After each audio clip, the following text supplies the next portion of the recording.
Shadab Law Classes in association with Dynamic Augments. Hello everyone, कैसे हैं आप लोग। तो आज मैं आप लोगों के लिए एक ऐसे टॉपिक का डिस्कशन लेके आया हूं जिसका नाम है इंटरप्रिटेशन ऑफ स्टैट्यूट्स। क्यों हमें इंटरप्रिटेशन ऑफ स्टैट्यूट्स एक ऐसा सब्जेक्ट ये क्यों पढ़ाया जाता है हमारे। आपने भी देखा होगा सेमेस्टर्स के अंदर, सेमेस्टर्स में एक पेपर होता है इंटरप्रिटेशन ऑफ स्टैट्यूट्स। इसकी कुछ आज आपको मैं ऐसी ऐसी बातें बताना चाहूंगा जो कि आपके लिए जानना बहुत जरूरी है कि अगर आप जुडिशियल एस्पिरेंट हैं तो आप ये समझिए कि सबसे पहली चीज आपको क्या कही जाती है कि चाहे प्रीलिम्स का एग्जाम दे रहे हो चाहे मेंस का एग्जाम दे रहे हो, आपके लिए कॉन्सेप्चुअल क्लैरिटी बहुत जरूरी है। ठीक है। अगर कोई आपसे ये बात कह दे कि कॉन्सेप्चुअल क्लैरिटी जरूरी है तो मेरा मानना अपना पर्सनली ये है कि आपको इंटरप्रिटेशन ऑफ स्टैट्यूट्स आपके लिए मैंडेटरी हो गया। इसका मतलब अब आपको आईओएस पढ़ना मैंडेटरी हो गया। तो इंटरप्रिटेशन ऑफ स्टैट्यूट को समझने के लिए कभी आपने देखा है, देखिए, लॉ तो एक ही है, लॉ तो भाई साहब एक ही है। भाई आपके लिए बीएनएस है, बीएनएसएस है, मगर आपने देखा है कोई कोर्ट, मान के चलिए एक सिचुएशन है, ए ने बी की डेथ कॉज करी है, ये मुकदमा आ गया कोर्ट के अंदर। कभी आप देखना, कभी कभी ऐसी भी चीज होती है कि एक जज लॉ को किसी तरीके से इंटरप्रेट कर रहा है तो दूसरा जज किसी तरीके से इंटरप्रिटेशन कर रहा है। तो यही इंटरप्रिटेशन लॉ की, इसीलिए ही, इसी चीज को समझने के लिए ही हमें आईयूएस इंटरप्रिटेशन ऑफ स्टैट्यूट को समझना बेहद ज्यादा जरूरी है। तो इसी चीज को मैं आपके सामने एक बेसिक तरीके से समझाऊंगा, बहुत ही बेसिक तरीके से। आप दिमाग में बस एक एक चार्ट बना लीजिए। ये रही लिटरल इंटरप्रिटेशन, ये रही लिबरल इंटरप्रिटेशन। क्या हुई? Literal interpretation, liberal interpretation. ठीक है। अब मैं आपसे यह कह रहा हूं कि जैसा कानून लिखा है वैसा ही आपको पढ़ना है, क्योंकि जो कानून बनाया गया है उसमें कोई दिक्कतें नहीं है। दिक्कतों का एक नाम दे देते हैं हम आज ही, जिसका नाम है एम्बिग्यूटी। जिसका नाम क्या दे दिया मैंने? एम्बिग्यूटी। एम्बिग्यूटी का मतलब है कि लॉ को इंटरप्रेट समझने में, जैसे ही आपने, मैंने कानून को पढ़ा तो मुझे कानून पढ़ने के बाद ये लगा यार मेरे दिमाग में तो इसके दो मीनिंग आ रहे हैं, ऐसा कैसे?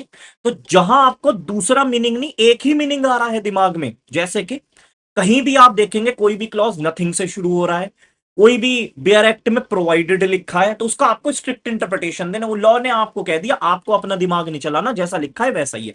इसे कहते हैं there is no ambiguity, literal interpretation. When there is no ambiguity in the provision और इन एनी एक्ट और in any law, we say it there is a literal interpretation, क्योंकि कोई दिक्कत नहीं है। मसला आता है लिबरल इंटरप्रिटेशन का। लिबरल इंटरप्रिटेशन क्या होती है? लिबरल इंटरप्रिटेशन वैसे तो दो तरीके की समझिए आप। लिबरल इंटरप्रिटेशन का पहले मतलब समझ लेते हैं। मान के चलिए कोई भी आप कानून पढ़ रहे थे, कोई भी बेयर एक्ट में सेक्शन पढ़ रहे थे, उसके अंदर आपको लगा कि नहीं यार इसके तो दो तीन मीनिंग निकल रहे हैं। तो लिबरल इंटरप्रिटेशन ये कहती है कि मैं ये बात कह रहा हूं कि लिबरल इंटरप्रिटेशन एक तरीके से दो तरीके की है। पहले पर्पसिव इंटरप्रिटेशन, दूसरा मिस्चीफ रूल, जिसे हम हेडन्स रूल भी कहते हैं, हेडन्स प्रिंसिपल भी कहते हैं। और पर्पसिव इंटरप्रिटेशन हो गया, या फिर मैंने आपको बताया मिस्चीफ रूल।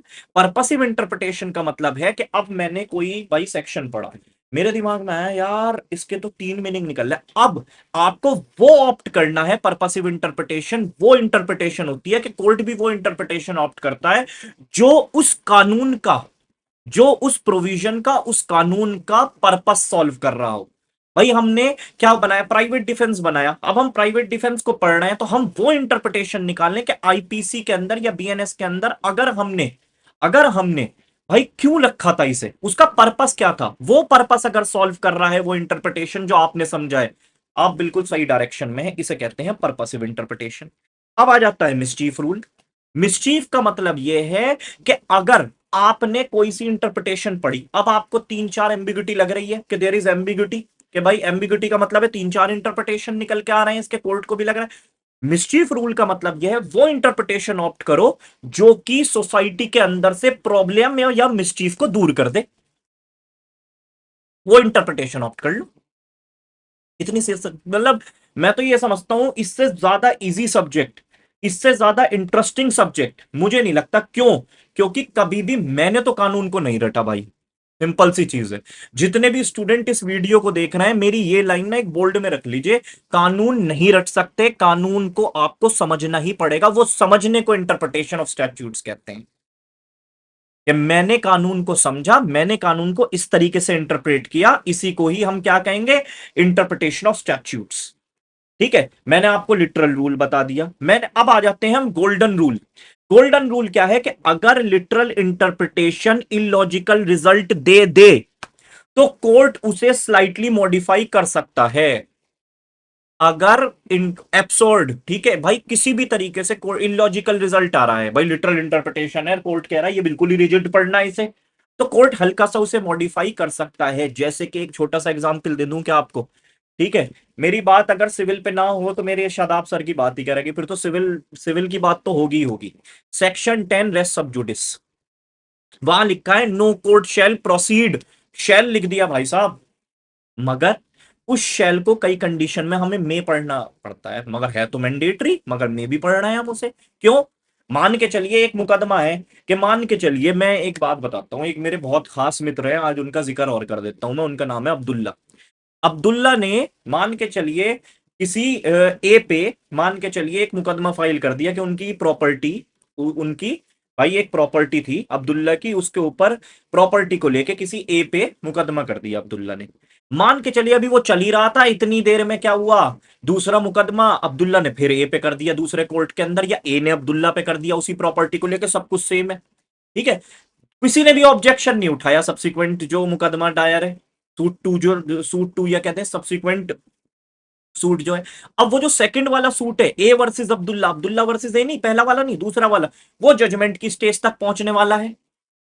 तो क्या होगा, तो वो मेन नहीं होगा, नो कोर्ट शैल प्रोसीड। अब हमें ये वाले चीज, अब हम स्टे उस पे नहीं लगाएंगे, पहले वाले पे, दूसरे पे, रेस्ट सब जुडिस हम किस पे लगाएंगे, सब्सिक्वेंट सूट पे स्टे लगा देंगे। इसीलिए ये है मे पढ़ना है उसे, अगर प्रोसीड कर गए बाई चांस, ठीक है, तो मे पढ़ लो उसे। इसीलिए अगर जहां सिचुएशन रिजिड हो जाए, गोल्डन रूल लगा लो। कितना आसान हो गया देखो, कानून, कानून रटना ही नहीं पड़ा, ना कोर्ट को रटने की जरूरत है, ना हमें रटने की जरूरत है। कितनी अच्छी बात है क्या नहीं? कितनी आसान चीज हो गई। तो ये हो गया मिस्चीफ रूल भी समझ। अब हारमोनियस कंस्ट्रक्शन, अब्दुल्ला है और ए है, हारमनी कैसे बनाते हैं, मान के चलो उन्होंने थप्पड़ मार दिया अब्दुल्ला ने के, तो हारमनी क्रिएट करते हैं ना। ऐसे ही कानून में अगर कॉन्फ्लिक्ट आ गया दो कानूनों में, हमें ये दिख रहा है यार एक तरफ तो ये बात हो रही थी, अब दूसरी तरफ बिल्कुल ही उसकी उल्टी बात हो रही है, तो हम क्या करते हैं, हारमोनियस कंस्ट्रक्शन। ना तुम छोटे हो ना तुम छोटे हो, इस सिचुएशन में हम तुम्हारी बात मान लेंगे, उस सिचुएशन में हम तुम्हारी बात मान लेंगे, इसे हारमोनियस कंस्ट्रक्शन कहते हैं। ठीक है, कि जब दो, एक एक्ट के दो प्रोविजंस के अंदर क्लैश हो जाए आपस में, ठीक है, तो हम दोनों का इंटरप्रिटेशन ऐसे निकालते हैं कि दोनों एक जगह अपनी स्टैंडिंग बना के रखें, वहां कोई कम या कोई ज्यादा नहीं होता। बात समझ में आ गई, कि आपस में दोनों के अंदर हार्मनी मेंटेन करें और एक सॉल्यूशन निकाल लें उस चीज का, इसे कहते हैं हम हार्मोनियस कंस्ट्रक्शन। बात समझ में आ रही होगी। अब आता है बेनिफिशियल कंस्ट्रक्शन। बेनिफिशियल कंस्ट्रक्शन ये है कि कई कानून ऐसे हैं जो कई क्लास के लिए हमने बेनिफिट के लिए ही बना रखे हैं, जैसे labour law, women protection laws हमने कितने बना रखे हैं। तो जब किसी लॉ को स्पेसिफिकली क्लास को प्रोटेक्ट करते हैं, तो तब कोर्ट क्या करता है, उसका इंटरप्रिटेशन जो निकालता है वो बेनिफिशियल कंस्ट्रक्शन के। अब जो मैं इंटरप्रिटेशन निकाल रहा हूं भाई, ये कानून इनके हित के लिए बना हुआ है, तो वही मीनिंग, वही इंटरप्रिटेशन निकालू मैं इस चीज का, कि जो इनके हित में काम करे, इनके बेनिफिशियल में काम करे, जिनसे उनका एक तरीके से उस लॉ बनाने का मकसद पूरा हो जाए। Beneficial construction. ठीक है, स्ट्रिक्ट कंस्ट्रक्शन, ये भी आता है भाई। स्ट्रिक्ट कंस्ट्रक्शन क्या है, कि भाई लॉ जो है, क्रिमिनल और पीनल जितने भी लॉज हैं, उसके अंदर स्ट्रिक्ट कंस्ट्रक्शन करता है, क्योंकि इसके अंदर राइट टू लाइफ डायरेक्टली जुड़ी हुई है। तो लॉ बहुत ज्यादा रिजिड, एक स्ट्रिक्ट रहता है इसमें, कि मैं इतनी जल्दी नहीं पिघलूंगा, इतनी जल्दी गोल्डन रूल नहीं लगा दूंगा, इतनी जल्दी हार्मोनियस कंस्ट्रक्शन नहीं करूंगा, मैं हिसाब से चलूंगा। इसे कहते हैं हम स्ट्रिक्ट कंस्ट्रक्शन। ठीक है, इसके बाद कौन सा, इसके बाद है जो शादाब सर इंटरप्रिटेशन करते हैं। ये भी आप वीडियोस देखते चलिए, वहीं तो पता लगेंगे कि शादाब सर कैसे इंटरप्रिटेशन करते हैं। ठीक है, तब तक के लिए अभी और वीडियोस आएंगे आईयूएस पे, तब तक के लिए ऑल द बेस्ट।